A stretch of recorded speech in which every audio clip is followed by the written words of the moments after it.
President John F. Kennedy's death gave birth to decades of competing theories and a mountain of government paperwork. Over the years, those theories sprawled, and the government made some of its document hoard public. Seeking to settle the matter once and for all, Congress passed a law 25 years ago mandating the government release all its documents and giving agencies a long window to keep sensitive information secret. And this Thursday, in pursuant with the JFK Records Act, the remaining few thousand secret government documents relating to the assassination, from a total that once made up millions, will see the light of day, barring a block from President Donald Trump. The White House has yet to confirm Trump won't block them, but Trump tweeted his excitement on Wednesday, as he headed to Dallas for a fundraiser, saying it is so interesting.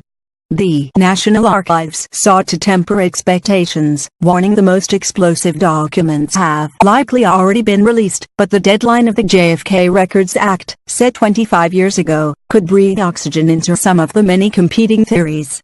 After Kennedy's death, President Lyndon Johnson ordered an independent inquiry into it and named Supreme Court Chief Justice Earl Warren to lead that team, known as the Warren Commission.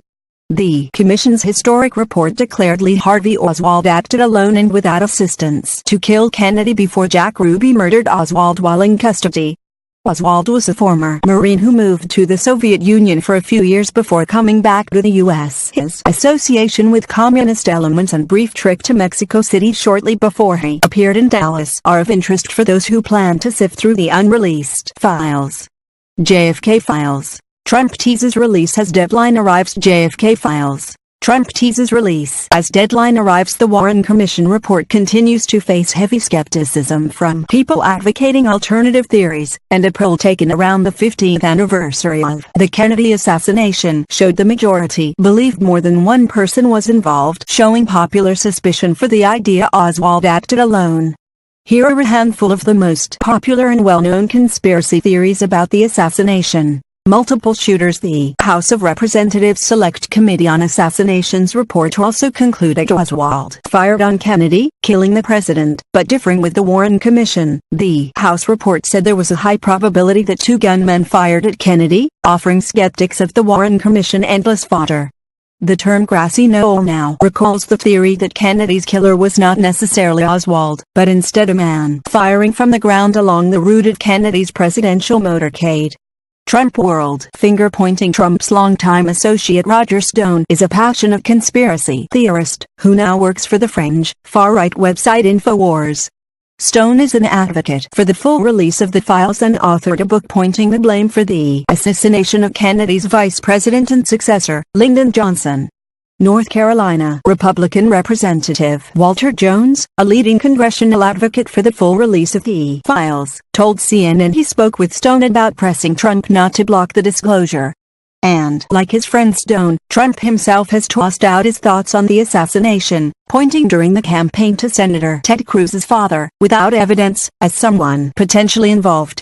CIA involvement. One of the most popular theories, and one featured in popular culture from Oliver Stone's film JFK to Don DeLillo's novel Libre, is the idea the CIA or people associated with the CIA were involved in some way in the Kennedy assassination. Some theories go far enough to suggest a CIA-affiliated person fired the deadly shot, while others state the CIA or other government agencies had knowledge there would be an attempt on Kennedy's life and, by not acting, they were complicit in the murder. Representative Jones suggested he belongs to the camp that believes there was likely some agency involvement or inaction, and said he believes the release could help settle the matter. The government owes the American people the truth, Jones said. And if you were complicit, then so be it. Fess up to it. The House report said the CIA was deficient in its collection and sharing of information both prior to and subsequent to the assassination. Castro's revenge. When Fidel Castro led a communist revolution in Cuba, the U.S. recoiled as the ideological brethren of its Cold War enemies found a foothold not far off from its own shores. Kennedy greenlit an operation, known as the Bay of Pigs, early on in his presidency, in a failed attempt to topple the Castro government. Incidentally, the botched operation, among other things, led Kennedy to criticize the CIA, and a New York Times report quoted Kennedy as saying he wanted to splinter the CIA in 1,000 pieces and scatter it to the winds.